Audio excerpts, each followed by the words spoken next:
Buenas, soy José Manuel Sáez, soy profesor en la UNED y les voy a presentar una serie de teorías de la enseñanza y del proceso formativo, una serie de teorías que les puede resultar de interés a tener en cuenta. Primero vamos a destacar lo que es paradigma, teoría, modelo y método.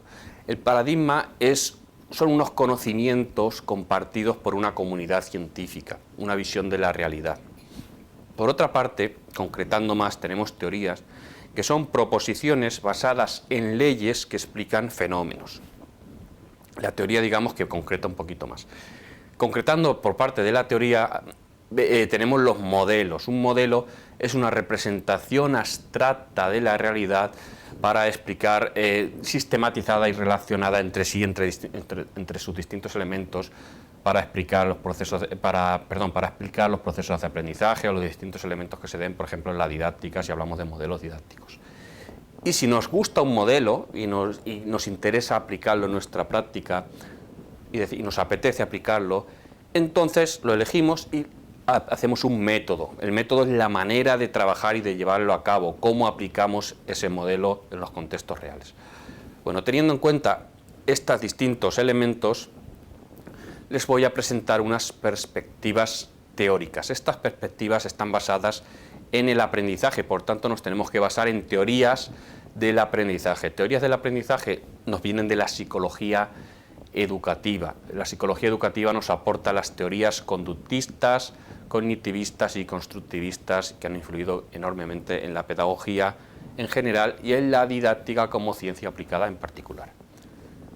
Paso con las teorías conductistas. Bien, el conductismo, que ha sido un avance importante en la pedagogía y en la psicología de la educación, tiene parte de métodos experimentales y tiene en cuenta lo que es el estímulo-respuesta. Solamente al conductismo solo le interesa lo que puede ver, el estímulo que ve y la respuesta que ve. Rechaza la subjetividad, busca lo observable.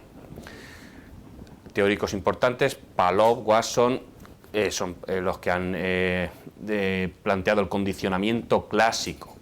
Todos conocemos el ejemplo del perro de Pavlov. Les explico rápidamente. El perro le dan una chuleta con un timbre y el perro saliva. Se da nuevamente chuleta y timbre y el perro vuelve a salivar así constantemente hasta que un día se le quita la chuleta y solo se pulsa el timbre y el perro saliva porque ha asociado el timbre a la comida. Por tanto, ese es el condicionamiento clásico. Así es como realmente se lo definen y lo tratan de este modo estos investigadores. Skinner da un paso adelante con el condicionamiento operante, que son respuestas no deseables, las respuestas no deseables tienden a desaparecer y las recompensas aumentan su probabilidad de repetición.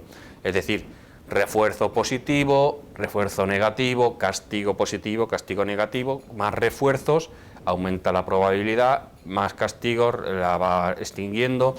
Por tanto, en función de estos elementos, pues se va produciendo un aprendizaje en teoría desde el conductismo. Bandura nos habla del modelado, lo que es la imitación, que es importante con una serie de fases. Por tanto, Bandura es la imitación, lo que le interesa, el modelado. Aunque este mismo autor reconoce, y siendo conductista él, reconoce que hay los automatismos de premios y castigos realmente son muy mecánicos y no favorecen el aprendizaje. Pasamos del conductismo al cognitivismo. El cognitivismo surge como una reacción al conductismo realmente, y eso de que solo se puede medir lo observable, estímulo, respuesta, no. Ellos quieren ver las estructuras, las operaciones mentales, lo que ocurre en nuestra mente, nuestras estructuras mentales internas, quieren ver la inteligencia, percepción, atención, quieren ver realmente los procesos, cómo ocurren y esa actividad mental que implica codificación interna y estructuración por parte del alumno. Por tanto, lo que se pretende es entender esos procesos por parte de teóricos como Brunner, Gardner, la escuela de la Gestalt, y realmente pues esa adquisición de conocimiento, organización de la información, estructura de esquemas, estructuras mentales internas.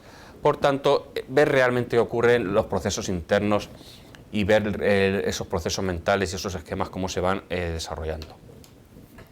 Los cognitivistas, pues tenemos teóricos como Hebb, que se basaban en la inteligencia, en la experiencia. Los de la Gestalt, Kafka y Kohler, analizan la percepción. Brunner tiene la teoría del aprendizaje por descubrimiento, que guarda relaciones con el cognitivismo de una manera organizada, y Gardner la teoría de las inteligencias múltiples, aunque realmente los cognitivistas analizaban y querían ver la inteligencia, solo una. Gardner distingue 8 inteligencias y es una teoría con bastante actualidad que se está teniendo en cuenta y realmente pues nos viene de este enfoque.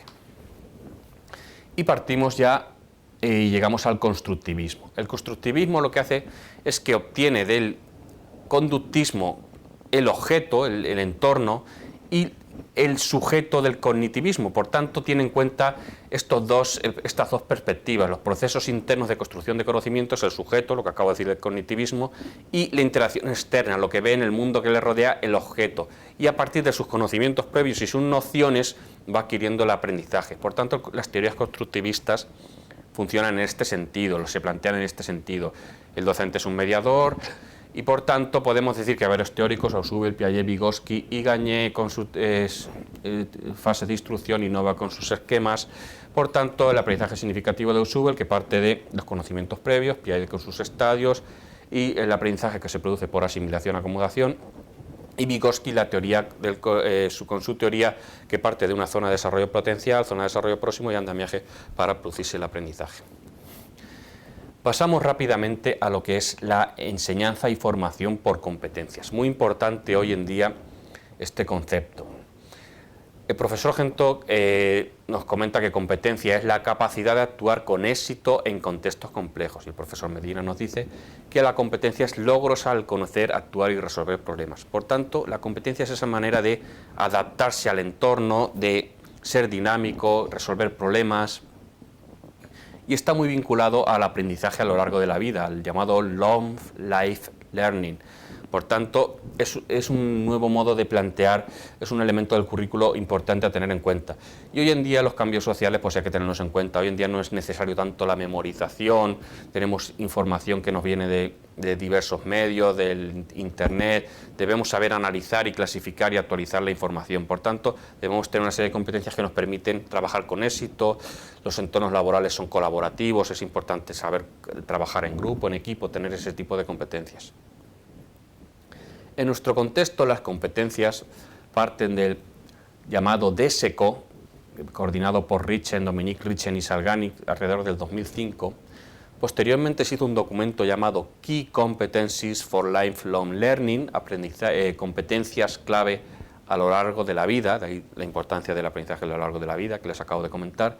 En el 2006 fue una recomendación del Parlamento Europeo, llamada competencias clave a lo largo de la vida, y nuestra ley educativa de entonces, la LOE, la adoptó como elemento del currículum. Por tanto, hablamos de que competencias se incluye como elemento en el currículo. Por tanto, hablamos de que el currículo es el conjunto de competencias, además los primeros, conjunto de competencias, objetivos, contenidos, métodos pedagógicos y criterios de evaluación en todos los niveles, etapas, grados, modalidades. Por tanto, es importante tener en cuenta que las competencias se incluyen en nuestro currículo, y luego posteriormente la LOMCE, que ustedes saben es una ley de artículo único que modifica la LOE, también tiene en su currículo las competencias, aunque pasan de llamarse competencias básicas a competencias clave. En definitiva, es interesante y tener en cuenta en nuestros contextos el enseñar por competencias. Y para finalizar la presentación, les voy a aportar los llamados principios de la didáctica, que son importantísimos y fundamentales para comprender nuestros procesos de enseñanza-aprendizaje. Empezamos con la comunicación. Obviamente tenemos en cuenta que comunicar es esencial en nuestros procesos pedagógicos. Por tanto, la comunicación puede ser en una dirección, enseñanza, mensaje, receptor, y un profesor desde una teoría tradicional o un modelo tradicional simplemente comunica en una dirección, el alumno es pasivo, no hace nada, simplemente escucha, o la comunicación puede establecerse por aprendizaje colaborativo, de una manera recíproca, colaborando. Por tanto, en función de cómo se establece la comunicación en el aula, así estamos aplicando nuestros procesos. Actividad, importantísimo este principio, actividad. Ya saben ustedes que el enfoque tradicional se supera a finales del siglo XIX con la escuela nueva. Por tanto, esa escuela nueva aporta que el alumno sea activo, autónomo, que participe. Por tanto, esa actividad versus pasividad hay que tenerla en cuenta en los procesos educativos, y que el alumno sea activo es algo a que debemos tener en cuenta para que los procesos educativos sean adecuados. Siguiente principio de la didáctica es individualización, muy importante, va evolucionando. Con Montessori habla de que se adapte exactamente a lo que es la evolución del alumno. Luego se tienen en cuenta los grupos aula, que tenemos cursos, niveles, y hay que agrupar en función de esos cursos. Aunque hoy en día lo que se tiene en cuenta realmente es la secuenciación de contenidos, la velocidad del alumno, cómo va trabajando, cómo va evolucionando, y en función de cómo evoluciona el alumno se le establecen unos objetivos, o se le hace un plan de trabajo individualizado para que establecer y adaptar la programación, el currículo y sus distintos elementos y el aprendizaje por competencias, por supuesto, a sus necesidades, a su ritmo. El siguiente principio de la didáctica es la socialización. Los procesos de socialización son importantes para el desarrollo de la personalidad del alumno, que se adapte a las reglas de la sociedad, que sea unos valores democráticos, de libertad. Por tanto, hay que tener en cuenta el proceso de socialización, cómo influye en los contextos educativos. Dewey comentaba que el grupo aula, la clase, es un entorno socializador muy fuerte, y Durkheim pues habla del proceso de socialización que es importantísimo en los procesos educativos en la sociedad actual y que es elemental. El siguiente principio es la globalización. Hay que tener en cuenta la globalización como un enfoque que pretende obtener una formación completa, es decir, a partir de distintas áreas, disciplinas, obtenemos la información, vamos construyendo los contenidos de una manera que se adapta mejor a las características psicológicas del alumnado, que perciben los conocimientos más de manera global. Para ello ya hablamos de Crowley, de los centros de interés. En base a un eje se van aportando los distintos contenidos de las distintas áreas o materias, y del método de proyectos de Kilpatrick, luego Dewey también aporta, y luego posteriormente Johansen y otros autores. El método de proyectos en base a un eje, a una idea, a una temática, se va enriqueciendo de las distintas áreas y materias. Por tanto, ese enfoque globalizador es importante a tener en cuenta.